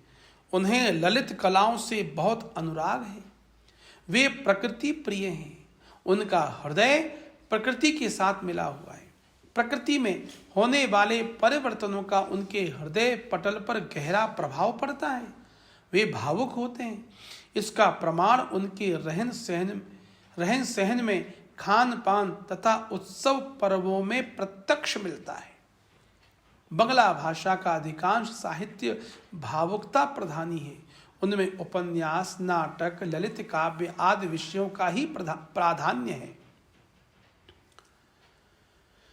कुछ विशेष श्रेणी के पुरुषों को छोड़कर सर्वसाधारण लोग निष्काम कर्मों से एकदम अनभिज्ञ हैं। वे इस बात को प्राय समझ नहीं सकते कि बिना कामना के भी कर्म हो सकता है। वहाँ जितना भी पूजा पाठ धार्मिक कृत्य होता है सभी सकाम भावना से किया जाता है। संन्यास धर्म का प्रचार बंग देश में बहुत ही कम है। अब तो वहाँ कुछ कुछ संन्यास धर्म का प्रचार होने लगा है, नहीं तो पहले इसका प्रचार नहीं के बराबर था। अब भी बंगाल में मधुकरी भिक्षा की परिपाटी नहीं है। बना बनाया अन्न वहाँ भिक्षा में कठिनता से मिल सकेगा। अधिकांश बंगाली सन्यासी इधर उत्तर भारत की ही ओर आकर रहने लगते हैं। अब भी उत्तर भारत में बहुत से सुयोग त्यागी विरक्त बंगाली महात्मा निवास कर रहे हैं। बंगदेश शक्ति उपासक है। शक्ति की उपासना बिना रजोगुण के हो नहीं सकती। कुछ शाक्त भक्त सात्विक पद्धति से फल फूलों का ही बलिदान देकर शक्ति उपासना करते हैं, किंतु ऐसे भक्तों की संख्या उंगलियों पर ही गिनी जा सकती है। अधिकांश तो गरम गरम रक्त द्वारा ही काली माई को प्रसन्न करने वाले भक्त हैं। प्रतिवर्ष दोनों नवरात्रों में करोड़ों जीवों का संहार देवी के नाम से किया जाता होगा। भारतवर्ष में बंगाल प्रांत में ही खूब धूमधाम से नवरात्र मनाया जाता है, जिनमें लाखों बकरे काली माई के ऊपर चढ़ाए जाते हैं। बंगालियों में निरामिष भोजी भी बहुत ही कम मिलेंगे। यदि बहुत से मांस ना भी खाते होंगे तो मछली के बिना तो रह ही नहीं सकते। मछली के मांस की वे मांस में गणना ही नहीं करते। यहाँ तक कि बहुत से वैष्णव भी मांस ना खाते हुए मछली का सेवन करते हैं। केवल विधवा स्त्रियों को एकादशी के दिन मछली खाना मना है, या कोई वैष्णव या ऊंची श्रेणी के भट्टाचार्य बचे हुए हैं, नहीं तो मछली के बिना बंगाली रह ही नहीं सकते। या जिस बंगाली को स्नान के पूर्व शरीर में मलने को तेल नहीं मिला और भोजन के समय मछली नहीं मिली, उसका जीवन व्यर्थ ही समझा जाता है। वह अपने समाज में या तो अत्यंत दीनहीन होगा या कोई परम योगी। सर्वसाधारण लोगों के लिए ये दोनों वस्तुएं अत्यंत ही आवश्यक समझी जाती हैं। जिस समय की बात हम कर रहे हैं उस समय बंगाल की बड़ी बुरी दशा थी। देश भर में मुसलमानों का आतंक छाया हुआ था। मनुष्य धर्म कर्म से हीन होकर नाना प्रकार के पाखंड धर्मों का आश्रय किए हुए थे। वाम मार्ग का सर्वत्र प्रचार था। स्थान स्थान पर घोर तांत्रिक पद्धतियों का अनुष्ठान होता हुआ दृष्टिगोचर होता था। मांस, मदिरा, मैथुन आदि 5 वाम मार्गियों के मकारों का सर्वत्र बोलबाला था। शाक्त धर्म का भी प्राबल्य था। बकरे भैंसों का बलिदान तो साधारण सी बात समझी जाती थी, कहीं कहीं तो मनुष्यों तक की बलि दे दी जाती थी। अब भी साल 2 साल में एक आध ऐसी घटना सुनने में आ जाती है। ब्राह्मण लोग अपने हाथों में खंग लेकर बलिदान करते, वैष्णव धर्म की लोग खिल्लियां उड़ाते थे। वाद विवाद करते रहना ही विद्या का मुख्य प्रयोजन बन गया था। भक्ति करना मूर्खों और अनपढ़ों का काम समझा जाता था। इतना सब होने पर भी छुआछूत और छोटे बड़ेपन का भूत सबके सिर पर सवार था। यदि कहीं किसी छोटी जाति वाले ने उच्च जाति के पवित्र पुरुष को छू लिया तो उसका धर्म ही भ्रष्ट हो गया। किसी विधवा ने मुसलमान से बात भी कर ली तो वह पतित हो गई। समाज के वह किसी भी काम की नहीं रही। इन सभी कारणों से मुसलमानों की संख्या बढ़ने लगी। नीची जाति के समझे जाने वाले हिंदू पुरुष हिंदू धर्म की छत्र छाया को छोड़कर नवीन इस्लाम धर्म की शरण में आने लगे। इसी के परिणाम स्वरूप तो आज बंगाल प्रांत में हिंदुओं की अपेक्षा मुसलमानों की संख्या अधिक है। संभवतः 53 मुसलमान हैं। बंगाल में ब्राह्मण, वैद्य और कायस्थ यही 3 जाति शिक्षित कुलीन समझी जाती थी, जिनमें कायस्थों को तो ब्राह्मण लोग शूद्र ही बताते। उस समय कायस्थों में विद्या का खूब प्रचार था। राजकाजों में उनकी बुद्धि भी तीक्ष्ण थी। वे आचार विचार में भी हिंदुओं की कुछ परवाह नहीं करते थे। वे मुसलमानों के नाम से ही ब्राह्मणों की भांति दूर नहीं भागते थे। उनका खान पान आचार व्यवहार मुसलमानों से मिल जाता था। इसलिए बंगाल में अधिकांश जमींदार, ताल्लुकेदार, राजा कायस्थ ही थे। राज शक्ति और शासन शक्ति हाथ में होने के कारण बहुत से विद्वान ब्राह्मण भी उनके दरबार में रहते थे। मुख से चाहे उन्हें शूद्र भले ही कहें, किंतु उनके साथ ब्राह्मणों का सभी बर्ताव क्षत्रिय राजाओं का सही था। उन्हें शास्त्रों का अध्ययन कराते, उनका दान प्रतिग्रह ग्रहण करते, उनसे श्राद्ध यज्ञ यागादि कार्य भी ब्राह्मण लोग कराते ही थे। इस प्रकार क्षात्र धर्म उस समय बंगाल में कायस्थों में ही था। कायस्थों में संस्कृत के बड़े बड़े ऊंचे विद्वान उस समय मौजूद थे। बहुत से कायस्थ जमींदारों के तो नाम भी मुसलमानों की ही तरह होते थे, जैसे बुद्धिमंत खां, रामचंद्र खां आदि आदि। महाप्रभु गौरांग के प्रादुर्भाव के समय गौड़ देश के शासक सुबुद्धि खां या सुबुद्धि राय थे। उनके यहाँ हुसैन खान नाम का बड़ा ही आत्माभिमानी कुशाग्र बुद्धि का भृत्य था। भृत्य मतलब सेवक। एक बार कोई काम बिगड़ जाने पर राजा ने उसकी पीठ पर क्रोध में चाबुक मार दिया। इससे वह आत्माभिमानी भृत्य जल उठा और उसने मन ही मन राजा को राजच्युत करने की कठोर प्रतिज्ञा की। बुद्धिमान तो वह था ही। बड़े बड़े अधिकारी राजा से मन ही मन द्वेष करते थे। उसने सभी को साम दाम दंड भेद आदि नीतियों का आश्रय लेकर राजा को कैद कर लिया और आप स्वयं गौड़ देश का राजा बन बैठा।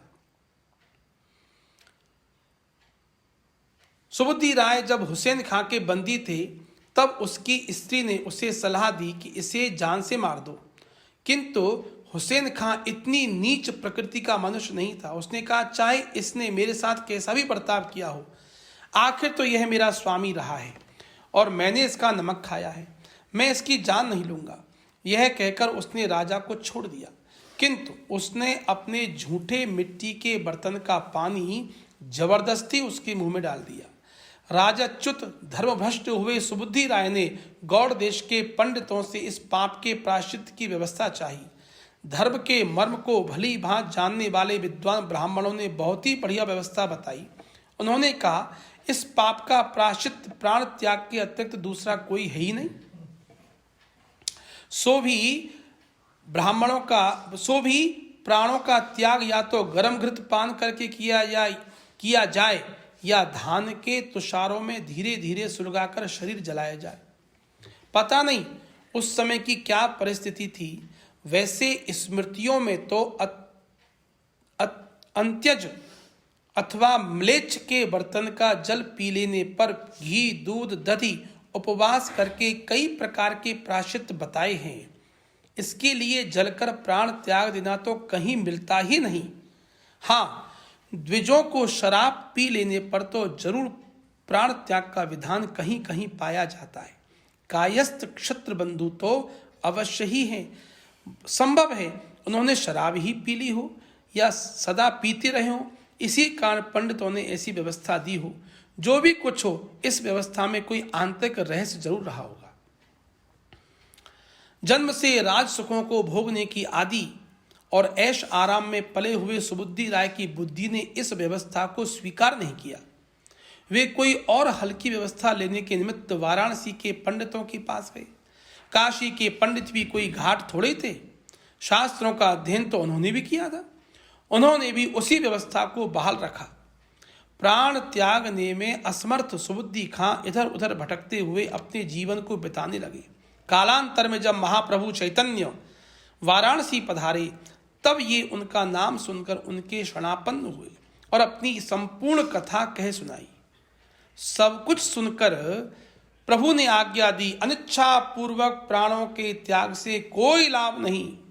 वृंदावन वास करके अहरनिश कृष्ण स्मरण करो और भक्त महात्माओं की सेवा पूजा करो। भगवान नाम से ही करोड़ों जन्मों के पाप क्षय हो जाते हैं। एक जन्म की तो बात ही क्या। प्रभु की आज्ञा शिरोधार्य करके वृंदावन जाकर रहने लगे। कहते हैं वे जंगलों में जाकर सूखी लकड़ियां ले आते। वे तीन या 4 पैसे जितने में बिक जाती उन्हें बेचकर 1 पैसे के चने खाकर तो स्वयं निर्वाह करते थे। शेष पैसों को एक दुकानदार के यहाँ जमा कर देते थे। उन बचे हुए पैसों का तेल खरीदकर बंगाली गरीब यात्रियों तथा भक्तों को स्नान के पूर्व लगाने के लिए देते थे। धन्य है भक्ति हो तो ऐसी हो। इस प्रकार महात्मा सुबुद्धि राय जी ने अपने पानी पीने के पाप का ही प्रायश्चित नहीं किया, बल्कि जन्म जन्मांतरों के पापों का प्रायश्चित कर डाला। हुसैन खां ने राजगद्दी पर बैठते ही अपना शासन जमाने के लिए स्थान स्थान पर अपने काजियों को नियुक्त किया। बहुत से लोगों को इलाकों का ठेका दिया। वे एक प्रकार से पट्टेदार जमींदार ही समझे जाते थे। लोगों से लगान वसूल करके नियमित रकम तो बादशाह को देते, शेष जो बचती उसे अपने पास रख लेते। इस प्रकार नवद्वीप में बुद्धिमंत खां हरिपुर ग्राम में गोवर्धन दास मजूमदार, कुलीन ग्राम में मालाधर तथा खेतूर ग्राम में कृष्णानंद दत्त आदि इन कायस्थ जमींदारों को भी ठेके दिए गए। अधिकांश में ठेकेदार मुसलमान अथवा कायस्थ ही होते थे। नवद्वीप में चांद खां नाम के काजी की नियुक्ति की गई और जगन्नाथ तथा माधव जगाई मधाई नाम के कुरूर कर्मा 2 ब्राह्मण भाइयों को वहां का कोतवाल बनाया गया। नवद्वीप के बेल पोखरिया नामक मोहल्ले में चांद खां की कचहरी थी। उस समय काजी मुंसिफ या जज का काम करते थे। वे हिंदू मुसलमानों के झगड़ों का फैसला करते थे। इसी प्रकार एक मुल्क नाम का काजी शांतिपुर के समीप गंगा जी की धारा के पास रहता था। नवद्वीप उस समय बंगाल भर में विद्या का सर्वश्रेष्ठ केंद्र समझा जाता था। उसमें संस्कृत विद्या की 50 पाठशालाएं थीं जो टोल के नाम से विख्यात थी। दूर दूर से विद्यार्थी आकर नवद्वीप में विभिन्न शास्त्रों का अध्ययन करते और नवद्वीप के नाम को देशव्यापी बनाते। उस समय संस्कृत के प्रधान केंद्र नवद्वीप ने बहुत से लोक प्रसिद्ध पंडितों को उत्पन्न किया। मिथिला से न्याय के ग्रंथ को कंठस्थ करके उसका बंगाल और उड़ीसा में प्रचार करने वाले वासुदेव सार्वभौम उन दिनों नवद्वीप में ही पढ़ाते थे। उस समय के विद्वानों में न्यायिक रामचंद्र, सार्वभौम विद्यावागीश, महेश्वर विशारद, नीलांबर चक्रवर्ती, अद्वैताचार्य, गंगादास आदि का नाम विशेष उल्लेखनीय है। सार्वभौम के विद्यार्थियों में रघुनाथ दास, भवानंद, रघुनंदन, कृष्णानंद, मुरारी गुप्त आदि लोग प्रसिद्ध और भारी विद्वान हुए। इस प्रकार उस समय नवद्वीप बंगाल भर में विद्या का एक प्रधान स्थान समझा जाता था। सैकड़ों विद्यार्थी एक साथ ही गंगा जी के घाटों पर स्नान करते और परस्पर में शास्त्र चर्चा करते बड़े ही भले मालूम पड़ते थे। चारों ओर पंडितों की चहल पहल रहती। कहीं न्याय की फक्किकाएं चल रही हैं तो कहीं व्याकरण की पंक्तियां पूछी जा रही हैं। सभ्य और धनी मानी पुरुषों में भी संस्कृत विद्या का आदर था। वे संस्कृत विद्या को आज की भांति हेय नहीं समझते थे। इसी कारण अध्यापक तथा विद्यार्थियों को भोजन वस्त्रों की कमी नहीं रहती। धनी पुरुष उनके खाने पहनने का स्वयं श्रद्धा भक्ति के साथ प्रबंध करते थे। ऐसी ही घोर क्रांति के समय में इस विद्या व्यासंगिनी पुरी में महाप्रभु चैतन्य देव का जन्म हुआ। उन्होंने अपनी भक्ति भागीरथी की बाढ़ में सभी पंडितों के नास्तिकवाद को एक साथ बहा दिया।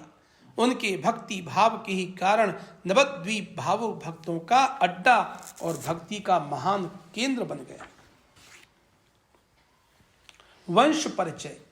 कुलम पवित्रम जननी कृतार्था वसुंधरा पुण्यवती चतेन।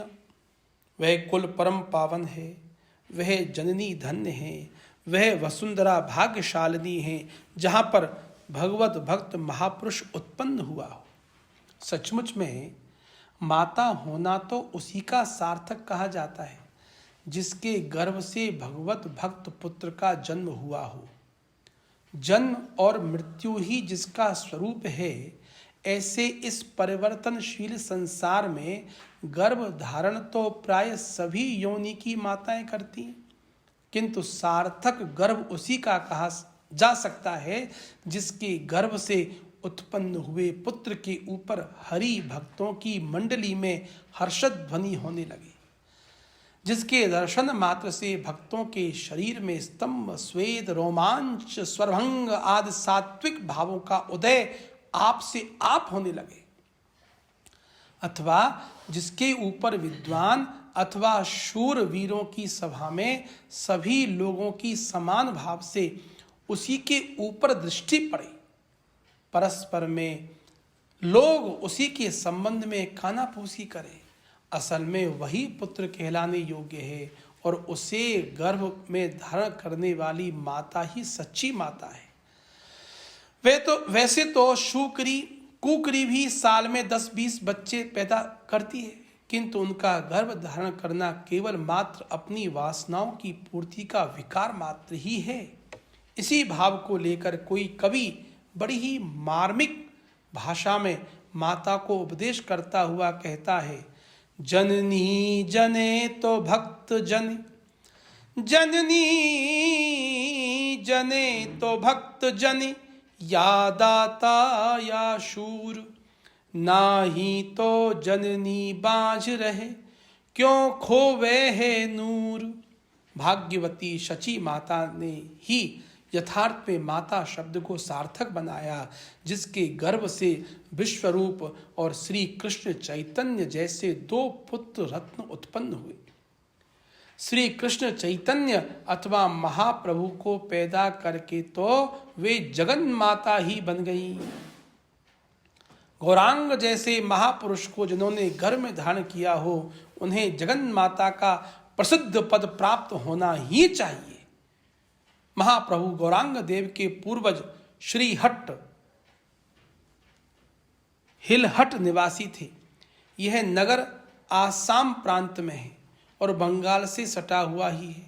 वर्तमान काल में यह आसाम प्रांत का एक सुप्रसिद्ध जिला है।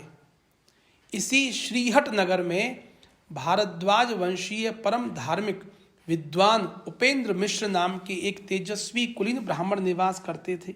धर्मनिष्ठ और स्वकर्म परायण होने के कारण उपेंद्र मिश्र के घर खाने पीने की कमी नहीं थी। उनकी गुजर साधारणतया भली भांति हो जाती थी। उन भाग्यशाली ब्राह्मण के 7 पुत्र थे। उनके नाम कंसारी, परमानंद, पद्मनाभ, सर्वेश्वर, जगन्नाथ, जनार्दन, त्रैलोक्यनाथ थे। इनमें से पंडित जगन्नाथ मिश्र को ही गौरांग के पूज्य पिता होने का जग दुर्लभ सुयश प्राप्त हुआ। पंडित जगन्नाथ मिश्र अपने पिता की अनुमति से संस्कृत विद्या पढ़ने के लिए सिलहट से नवद्वीप आए और पंडित गंगादास जी की पाठशाला में अध्ययन करने लगे। इनकी बुद्धि कुशाग्र थी, पढ़ने लिखने में तेज थे, इसलिए अल्पकाल में ही इन्होंने काव्य शास्त्रों का विधिवत अध्ययन करके पाठशाला से पुरंदर की पदवी प्राप्त कर ली। इनके रूप, लावण्य, विद्या, बुद्धि से प्रसन्न होकर नवद्वीप के प्रसिद्ध पंडित श्री नीलांबर चक्रवर्ती ने अपनी ज्येष्ठा कन्या शची देवी का इनके साथ विवाह कर दिया। पंडित नीलांबर चक्रवर्ती भी नवद्वीप निवासी नहीं थे। इनका आदि स्थान फरीदपुर के जिले में मगडोवा नामक एक छोटे से ग्राम में था। ये भी विद्या अध्ययन के निमित्त नवद्वीप आए थे। पढ़ लिखकर फिर यहीं रह गए। इनका घर बेलपुकुरिया में काजीपाड़ा के समीप था। इनके यज्ञेश्वर हिरण्य 2 पुत्र 2 कन्याएं थी। छोटी कन्या का विवाह श्री चंद्रशेखर आचार्य रत्न के साथ हुआ था। बड़ी कन्या जगन माता सची देवी का पंडित जगन्नाथ मिश्र के साथ विवाह हुआ। रूपवती कुलवती पत्नी को पाकर पुरंदर महाशय परम संतुष्ट हुए। फिर सिलहट ना जाकर वहीं मायापुर में घर बनाकर रहने लगे। मायापुर में और भी बहुत से सिलहट निवासी ब्राह्मण रहते थे। पंडित जगन्नाथ मिश्र भी वहीं रहने लगे। मायापुर नवद्वीप का ही एक मोहल्ला है। आजकल तो जो नगर नवद्वीप के नाम से प्रसिद्ध है, वह तो उस समय कुलिया नाम का ग्राम था। पुराना नवद्वीप तो कुलिया के सामने गंगा जी के उस पार पूर्व किनारों पर अवस्थित था, जो आजकल बामन पुकर नाम से पुकारा जाता है। कहा जाता है कि प्राचीन नवद्वीप की परिधि 16 कोस की थी। उसमें अंतःद्वीप, सीमंत द्वीप, गोद्रुम द्वीप, मध्वद्वीप, कोल द्वीप, ऋतु द्वीप, जम्बू द्वीप, मोदद्रुम द्वीप और रुद्र द्वीप, ये 9 द्वीप थे। इन नवों को मिलाकर ही नवद्वीप कहते थे। अच्छा, मायापुर जहाँ पर पंडित जगन्नाथ मिश्र रहते थे, वह मध्वद्वीप के अंतर्गत था। अब उस स्थान का पता भी नहीं है कि कहाँ गया। भगवती भागीरथी के गर्भ में वे सभी प्राचीन स्थान विलीन हो गए। केवल महाप्रभु की कीर्ति के साथ उनके नाम मात्र ही शेष रह गए। पंडित जगन्नाथ मिश्र अपनी सर्वगुण संपन्ना पत्नी के साथ सुखपूर्वक नवद्वीप में रहने लगे। सची देवी के गर्भ से एक एक करके 8 कन्याओं का जन्म हुआ। वे अकाल में ही काल कवलित बन गईं। इससे मिश्र दंपति का गार्हस्थ जीवन कुछ चिंतामय दुखमय बना हुआ था। गृहस्थी के लिए संतानहीन होना जितना कष्टप्रद है, उससे भी अधिक कष्टप्रद संतान होकर उसका जीवित न रहना है। किंतु इस धर्म प्राण दंपति का यह दुख और अधिक काल तक न रह सका। थोड़े ही दिनों के अनंतर शची देवी के गर्भ से एक पुत्र रत्न उत्पन्न हुआ, जिसका नाम मिश्र जी ने विश्वरूप रखा। विश्वरूप सचमुच में ही विश्वरूप थे। माता पिता को इस अद्वितीय रूप लावण युक्त पुत्र को पाकर परम प्रसन्नता हुई। चंद्रमा की कलाओं के समान विश्वरूप धीरे धीरे बड़े होने लगे। इस प्रकार विश्वरूप की अवस्था 9-10 वर्ष की हुई होगी। तभी माघ मास में शची देवी के फिर गर्भ रहा। बस इसी गर्भ से महाप्रभु चैतन्य देव का प्रादुर्भाव हुआ। श्री कृष्ण चैतन्य प्रभु नित्यानंद, हरे कृष्णा हरे राम, श्री राधे गोविंद। श्री कृष्ण चैतन्य प्रभु नित्यानंद, हरे कृष्णा हरे राम, श्री राधे गोविंद। श्री कृष्ण चैतन्य प्रभु नित्यानंद, श्री कृष्ण चैतन्य प्रभु नित्यानंद, हरे कृष्णा हरे राम, श्री राधे गोविंद। हरे कृष्णा हरे राम, श्री राधे गोविंद। श्री कृष्ण चैतन्य प्रभु नित्यानंद, हरे कृष्णा हरे राम, श्री राधे गोविंद। श्री कृष्ण चैतन्य प्रभु नित्यानंद, हरे कृष्णा हरे राम, श्री राधे गोविंद। श्री कृष्ण चैतन्य प्रभु नित्यानंद, श्री कृष्ण चैतन्य प्रभु नित्यानंद, श्री कृष्ण चैतन्य प्रभु नित्यानंद, श्री कृष्ण चैतन्य प्रभु नित्यानंद, हरे कृष्णा हरे राम, श्री राधे गोविंद। हरे कृष्णा हरे राम, श्री राधे गोविंद। हरे कृष्णा हरे राम, श्री राधे गोविंद। हरे कृष्णा हरे राम, श्री राधे गोविंद। वृंदावन बिहारी लाल की जय, ब्रज वल्लभ लाल की जय, अलवेली सरकार की जय, गिरिराज धरण की जय, श्याम सुंदर श्री अम्बे महारानी की जय। जय जय श्री राधे, जय जय श्री राधे, जय जय श्री राधे। ताई गौर हरि बोल, हरि बोल, हरि बोल। गुरु चरणारविंद की जय।